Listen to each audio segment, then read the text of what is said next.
వసుధ part 2 28వ భాగం. అంతా అలా కంగారు పడుతూ ఒక్కసారిగా అరవగానే ఒక క్షణం ఉలికిపడింది వసుధ. అరే ఏంటి మీరంతా అంతలా కంగారు పడుతున్నారు? నేనేదో క్యాజువల్గా అన్నాను అంది. క్యాజువల్గా అన్నావా? ఇంకోసారి ఇలాంటి మాటలు మాట్లాడితే నిజంగానే నేను నిన్ను కొట్టేస్తాను వసుధ. ఏంటి ఆ మాటలు? చూడు అంతా కూడా ఒక క్షణం ఎలా భయపడిపోయారు. ఇంకెప్పుడు నువ్వు అలా మాట్లాడటానికి వీల్లేదు అంటూ కోపంగా చూశాడు నందు. ఓకే ఓకే, ఇంకెప్పుడు అలా మాట్లాడను. సారీ, మాఫ్ కొడదో అంటూ చుట్టూ అందరినీ చూసింది వసుధ.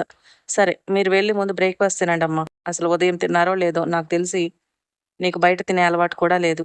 వెళ్ళి డైనింగ్ టేబుల్ మీద టిఫిన్ సిద్ధంగా ఉంది, వెళ్ళి తినండి అన్నారు శాంతి గారు. శాంతి గారి మాటలు విన్న వసుధ బ్రతుకు జీవుడా అనుకుంటూ అక్కడ నుండి బయటపడింది. కాసేపు అక్కడే ఉంటే నందు తనపై ఫైర్ అవ్వటం ఖాయం అని డిసైడ్ అయిపోయింది. దాంతో మెల్లిగా అక్కడి నుండి జారుకుంది. కొడుకు కోపంగా ఉండటం గమనించిన సీతారాం గారు, పోనీలే నాన్న, అమ్మాయి మనసులో ఉన్న సంతోషాన్ని అలాంటి మాటలతో వ్యక్తపరిచింది. నువ్వు తన మాటలేం పట్టించుకోకు. తను నిండు నూరేళ్లు పిల్లాపాపలతో సంతోషంగా ఉంటుంది.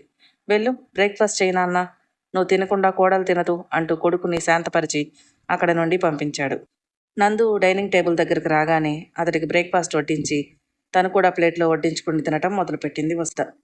ప్లేట్లో పెట్టిన బ్రేక్ఫాస్ట్ 2 నిమిషాల్లో పూర్తి చేసి అక్కడ నుండి కోపంగా గదిలోకి వెళ్ళిపోయాడు నందు. తనతో ఒక్క మాట కూడా మాట్లాడకుండా పెట్టిన టిఫిన్ మొత్తం తిని మొహం గండులా పెట్టుకుని అక్కడ నుండి వెళ్ళిపోయిన నందుని చూసి అయ్యగారికి కోపం బాగానే వచ్చినట్టుంది. వసే వసు, నీ నోరు తిన్నగా ఉండదా? ఎప్పుడు ఏదో ఒకటి వాగి ఇలా నందుకి కోపం తెప్పిస్తూనే ఉంటావని తనని తాను తిట్టుకుంటూ వాళ్ళిద్దరూ తిన్న టిఫిన్ ప్లేట్స్ తీసి షింక్లో పడేసి ఇప్పుడు గదిలోకి వెళ్ళి నందుని కదిలించే ధైర్యం లేక వంటగదిలోనే వంట పనిలో పడిపోయింది. గదిలోకి వెళ్ళిన నందు కోపంగా గదిలో అటు ఇటు తిరుగుతూ అసలు అలా ఎలా మాట్లాడుతుంది? తనకు ఏదైనా అయితే పిల్లలు నేను బ్రతికుండగలమా? గదిలోకి రానివ్వు, తన సంగతి చెప్తాను. ఇంకోసారి అలా మాట్లాడకుండా పనిష్మెంట్ ఇస్తే గానీ ఇలాంటి పిచ్చి పిచ్చి ఆలోచనలు రావు తనకు అని వసుధని తిట్టుకుంటూ అసహనంగా గదిలో పచారులు చేయటం మొదలుపెట్టాడు.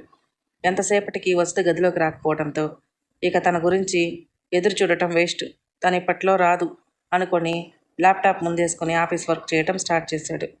వంటగదిలోకి వెళ్ళిన వసుధ దాదాపు 2 వరకు వంట పనంతా పూర్తి చేసుకుని వంటలన్నీ డైనింగ్ టేబుల్ మీద సర్దేసి అత్తమామలను పిల్లల్ని భోజనానికి పిలిచింది.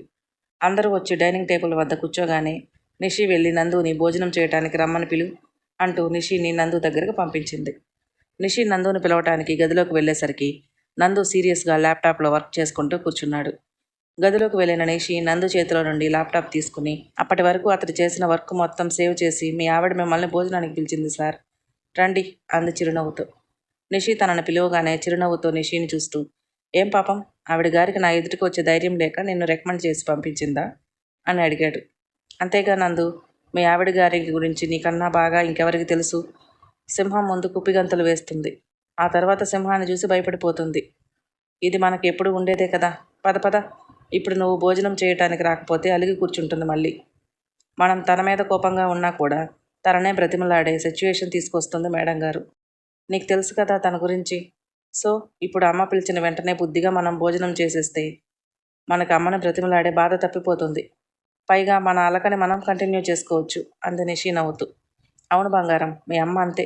తను అలిగినా మనమే వెళ్ళి బ్రతిమలాడాలని, మనం అలిగినా మనమే బ్రతిమలాడేలాగా క్రియేట్ చేస్తుంది రాక్షసి. మనకి తనంటే అమితమైన ప్రేమ అనే విషయం తెలుసుకునే మన వీక్నెస్తో ఆడుకుంటుంది కదూ. ఈసారి అసలు తగ్గేదే లేదు. వెళ్దాం పద, వెళ్ళి భోంచేసి వద్దాం అంటూ నిషి చుట్టూ చెయ్యి వేసి ఆమెను దగ్గరకు తీసుకుని నిషితో పాటు ఆఫీస్కు సంబంధించిన విషయాలు మాట్లాడుతూ కిందికి వచ్చాడు నందు. అప్పటి వరకు నందు భోజనం చేయడానికి రాడేమో అని టెన్షన్గా ఉన్న వాళ్ళు నందు భోజనం చేయటానికి వస్తూ ఉండడం గమనించి ఒక క్షణం తేలిగ్గా ఊపిరి పీల్చుకుంది. అమ్మయ్య, ఏదైతేనేం భోజనం చేయటానికి వస్తున్నారు. ముందైతే తినే వరకు నేను సైలెంట్గా ఉంటాను. ఏదైనా ఉంటే రాత్రికి చూసుకోవచ్చులే అనుకుని వాళ్ళు కూడా భోజనానికి కూర్చోగానే అందరికీ ప్లేట్లో భోజనం వడ్డించింది. నువ్వు కూడా తినేయమ్మా అంటూ శాంతి గారు వసుధను కూడా చైర్లో కూర్చోబెట్టారు. అంతా కలిసి సరదాగా కబుర్లు చెప్పుకుంటూ భోజనం చేస్తూ ఉంటే నందు మాత్రం సైలెంట్గా తన ప్లేట్లో పెట్టిన ఫుడ్ని తినేసి ఎవరితో మాట్లాడకుండా అక్కడ నుండి సీరియస్గా వెళ్ళిపోయాడు.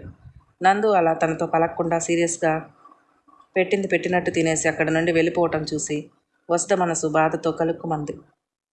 నేనే దీని అంతటికీ కారణం. నాకు నోటి దూల ఎక్కువైపోయింది ఈ మధ్య. ఎప్పుడు సరదాగా మాట్లాడే నందు నాతో పలకకుండా ఉంటే నాకు చాలా బాధగా ఉంది. రాత్రి వరకు కూడా నేను నందుతో మాట్లాడకుండా ఆగలేను. నా వల్ల కాదు బాబు. ఇప్పుడే వెళ్ళి నేను మాట్లాడిన దానికి సారీ చెప్పేసి ఇంకెప్పుడు అలా మాట్లాడనని తన బొజ్జగించుకుంటే బుర్ర పేలిపోయేలా ఉంది అని నందు దగ్గరకు వెళ్ళాలని డిసైడ్ అయింది వసుధ. అందరి భోజనాలు పూర్తయ్యే వరకు అతి కష్టం మీద తన ప్లేట్లో ఉన్న ఫుడ్డును కెలుకుతూ కూర్చుంది.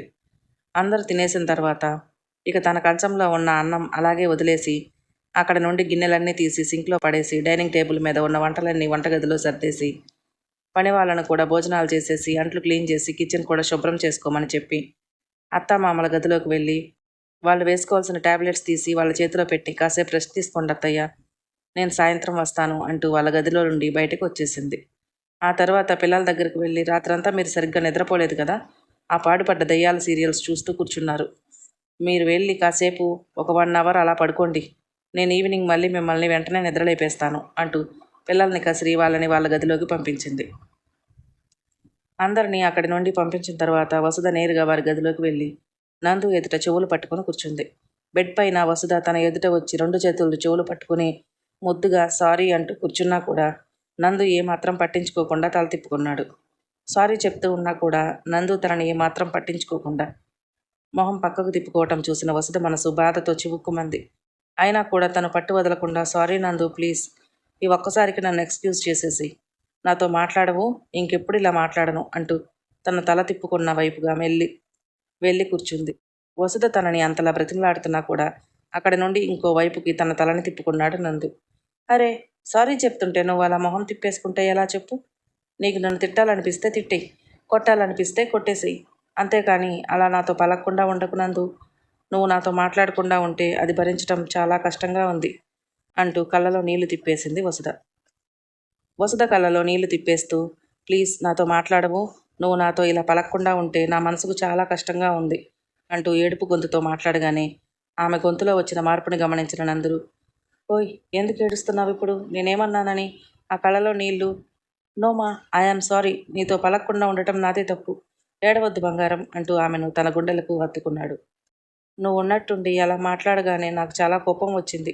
నీ మాటలు నా మనసుకు చాలా బాధను కలిగించాయి. ఆ బాధలోనే నీతో మాట్లాడకుండా ఉండిపోయానే తప్ప నీతో క్షణమైనా పలకకుండా నేను ఉండగలనా? కళ్ళ నిండా ప్రేమను కురిపించే నీ చల్లని చూపులు లేకుండా నేను ఉండగలనా? మరి అలాంటిది నీతో మాట్లాడకుండా ఉంటానని ఎలా అనుకున్నావు బంగారం? ఏదో కాసేపు సరదాగా నేను నేర్పించి ఆ తర్వాత మాట్లాడదాం అనుకున్నాను. అంతే తప్ప నీతో పలకకుండా ఉండే ఆలోచన నాకు లేదమ్మా. నువ్వు పిచ్చి పిచ్చి మాటలు మాట్లాడుతూ నీ కళ్ళలో నుండి నీళ్లు కారిస్తే అవి చూసి తట్టుకుని ఆ మాటలు విని భరించే గుండె నిబ్బరం నాకు లేదుమా. నీకేదైనా జరిగితే అనే ఊహను కూడా నేను భరించలేను. అలాంటిది నువ్వు చావు బ్రతుకు అంటూ పెద్ద పెద్ద మాటలు మాట్లాడితే ఇక్కడ ఇక్కడ నా మనసు ఎంత విలవిలలాడిపోయిందో నీకు తెలుసా అంటూ తన గుండెల మీద వేలు పెట్టుకుని చూపించాడు నందు. అతడు అలా మాట్లాడుతున్నప్పుడు చిన్నగా వణికిన అతని స్వరమే చెప్తుంది అతన్ని ఆమె మాటలు ఎంత బాధించాయి అనేది. దాంతో వెంటనే గాఢంగా అతన్ని అల్లుకుపోయి ఐఆమ్ రియల్లీ వెరీ సారీ నందు, ఇంకెప్పుడు ఇలా పిచ్చి పిచ్చి మాటలు మాట్లాడి నిన్ను అస్సలు బాధ పెట్టను. ఐ ప్రామిస్ యూ, నిన్ను వదిలి నేను ఎక్కడికి వెళ్ళను. నీ నుండి దూరం అనేది నేను భరించలేను. నీకు దూరంగా ఉండటం అంటే అది నాకు నరకంతో సమానం. అలాంటిది నిన్ను వదిలి నేను ఎక్కడికి వెళ్తాను చెప్పు? నాకు నువ్వు, మన పిల్లలు, అత్తయ్య, మామయ్య, పిన్ని, బాబాయ్, అన్నయ్య, వదినలు, నా మేనకోడళ్ళు మీరంతా నా చుట్టూ నవ్వుతూ ఉంటే ఆ నవ్వులు ఇంకా ఇంకా వినాలి అనిపిస్తుంది. మీరు నా చుట్టూ కూర్చుని చెప్పే కబుర్లు వింటూ ఉంటే ఇంకాసేపు మీతో అలాగే కబుర్లు చెప్పుకోవాలి అనిపిస్తుంది. మీతో గడిపే ఒక్కొక్క క్షణం నా ఆయుష్ ఇంకా ఇంకా పెరగాలి అనిపిస్తుంది. ఎంతగా మీతో గడిపినా నాకు తనివి తీరదు. అందరినీ అన్నింటినీ మించి నువ్వు నా మీద చూపే అద్భుతమైన అనంతమైన ప్రేమ ఉంటుంది చూశావు, ఆ ప్రేమకు నేను నీ బానిసనైపోయాను. నువ్వు నా మీద చూపించే అనంతమైన ప్రేమ వీటన్నింటినీ కాదనుకుని నేను ఎక్కడికి వెళ్తాను నందు? నువ్వు నేను విడివిడిగా ఎక్కడో పుట్టి అనుకోకుండా ఒకరినొకరం కలుసుకున్నాం. నేను నిన్ను కలిసే నాటికి నా జీవితం వేరొకరితో ముడిపడి ఉంది. అయినా కూడా ఎందుకో నా మనసు నీ వైపే అడుగులు వేసింది. నీ వైపుగా ఆకర్షించబడ్డ నా మనసు నాకు తెలియకుండానే నిన్ను ప్రేమించడం మొదలుపెట్టింది. ఏ క్షణమైతే నేను నిన్ను ప్రేమించడం మొదలుపెట్టానో ఆ క్షణం నుండే నువ్వు నా సర్వస్వం అయిపోయావు. కానీ విధి రాసిన రాతని ఎదిరించడం ఎవరి తరం అవుతుంది చెప్పు? ఆ భగవంతుడు నా నుదుటిపై రాసిన రాత ప్రకారం నేనెంతగానో ప్రేమించినవాడు నన్నెంతగానో ప్రేమిస్తూ ఉన్న ఆ ప్రేమను చేరుకోలేక, నాకున్న ప్రేమను చెప్పుకోలేక మూగగా విలపిస్తూ, ప్రతిరోజు కన్నీళ్లతో తలగడని తడిపేస్తూ, ప్రతి ఉదయం చిరునవ్వుతో మనసులోని వేదన అంతా దాస్తూ, అలా కొన్నాళ్ళు మనసుకు ముసుగేసుకుని కదిలిపోయాను. కానీ చివరికి ఏ దేవుడు నాపై కరుణ కలిగిందో తెలియదు. కొన్నాళ్ళు నేను కార్చిన కన్నీళ్ళకి ఏ దేవుడి హృదయం చెలించిందో తెలియదు. కానీ నా మనసులో ఉన్న నువ్వు నా మెడలో 3 ముళ్ళు వేసి నన్ను నీ సొంతం చేసుకున్నావు. నా గుండెల్లో ఉన్న నువ్వు నా గుండెల పైకి చేరిపోయావు. నీతో జీవితాంతం కలిసి నడవాలని ఆశపడ్డ నాకు నా వెంట 7 అడుగులు వేసి నా జీవితం అయిపోయావు. 7 జన్మలు నేనే జతగా ఉంటానంటూ నాకు బాస చేసావు. ప్రతి క్షణం నా గురించి, పిల్లల గురించి పరితపించిపోతూనే ఉంటావే. నా జీవితంలోకి నువ్వు రానప్పుడే, నువ్వు నాతో లేనప్పుడే నాకు తెలియకుండానే నా చుట్టూ నువ్వు నిర్మించిన రక్షణ వలయం వీటన్నింటినీ అర్థం చేసుకోలేనంత బండరాతి హృదయం అయితే నాది కాదు నందు. ఒక్క మాటలో చెప్పాలంటే నువ్వు నా మీద చూపించిన ప్రేమ, నాపై పెంచుకున్న ప్రేమ, నా కోసం నువ్వు చేసిన త్యాగాలు వీటన్నింటి ముందు నేను నిన్ను ప్రేమించటం అనేది చాలా చిన్న విషయం. నీ కొండంత ప్రేమ ముందు నా ప్రేమ గడ్డి పరకతో సమానం. ఏం చేసినా ఏమిచ్చినా ఈ జన్మకి నీ రుణం తీరదు. ఈ జన్మకి కాదు, మరో 7 జన్మలెత్తిన నీ రుణం నేను తీర్చుకోలేను నందు. ఇంకెప్పుడు నిన్ను బాధ పెట్టే విధంగా ప్రవర్తించను. ప్రామిస్ నందు అంటూ కళ్ళలో నుండి నీళ్లు జారిపోతూ ఉండగా ఎంతో ఆర్తిగా నందుతో తన మనసులోని భావాలను అక్షర రూపంలో అతని ముందు ఉంచింది వసుధ. ఆమె మాట్లాడే ఒక్కొక్క మాటని జాగ్రత్తగా వింటూ అలాగే అతని మనసులో, మెదడులో భద్రంగా దాచుకున్నాడు నందు. ఆమె అతనిపై పెంచుకున్న ప్రేమని అంత అందంగా, అద్భుతంగా చెబుతూ ఉంటే అతనికి నోట మాట రావటం లేదు. ఇప్పటి వరకు తనే ఆమెను ప్రేమించాడు అనుకున్నాడు. కానీ ఆమె తనపై అంతకు రెట్టింపు ప్రేమను పెంచుకుంది అని తెలియగానే అతనికి సంతోషంలో నోట మాట రావటం లేదు. అసలు అతనికి ఇప్పుడు ఎలా రియాక్ట్ అవ్వాలో కూడా అర్థం కావటం లేదు. ఆమెతో ఏవేవో చెప్పాలని ఉంది. ఆమెను దగ్గరగా తీసుకుని ఏదో చేసేయాలి అనిపిస్తుంది. కానీ ఏం చెప్పాలి, ఏం చేయాలి అనేది అతనికి అర్థం కావటం లేదు. అతని మనసు ఆ సంతోషాన్ని మోయలేకపోతుంది. ఒక క్షణం ఆ సంతోషంలో అతని హృదయం ఎక్కడ ఆగిపోతుందో అనే భయం కూడా వేసింది. కానీ ఆ హృదయం ఆగిపోతే మరు నిమిషమే తన భార్య తను ఎంతగానో ప్రేమించిన ప్రేయసి, ఎన్నాళ్ళుగానో నిరీక్షించి తనదానిగా చేసుకున్న తనలో సగభాగం ఆమె కూడా ఆ మరుక్షణమే తన ఊపిరి ఆపేస్తుంది అనే భయం కూడా మెదిలింది నందు మనసులో. అన్నిటికన్నా ఎక్కువగా తన పిల్లలు, తన 3 పిల్లలు, తన భార్య, తన అమ్మా నాన్న, వీళ్ళందరితో తన జీవితం ఎంతో సంపూర్ణంగా ఉంది అనిపించింది. ఈ సంతోషాలన్నింటికీ కారణం తన భార్య అని అతని మనసు బలంగా నమ్మింది. దాంతో అతని మనసులో మోయలేని భావాలను మోస్తూ వాటిని ఎలా వ్యక్తపరచాలో కూడా అర్థం కాక, అతడు ఆమెపై పెంచుకున్న ప్రేమను ఎలా చూపించాలో అర్థం కాక అలాగే నిలబడిపోయాడు. మన వీడియోలు మీకు నచ్చినట్లయితే ప్లీజ్ లైక్ చేయండి, షేర్ చేయండి, సబ్స్క్రైబ్ చేసుకోవటం మాత్రం మర్చిపోకండి. Thank you.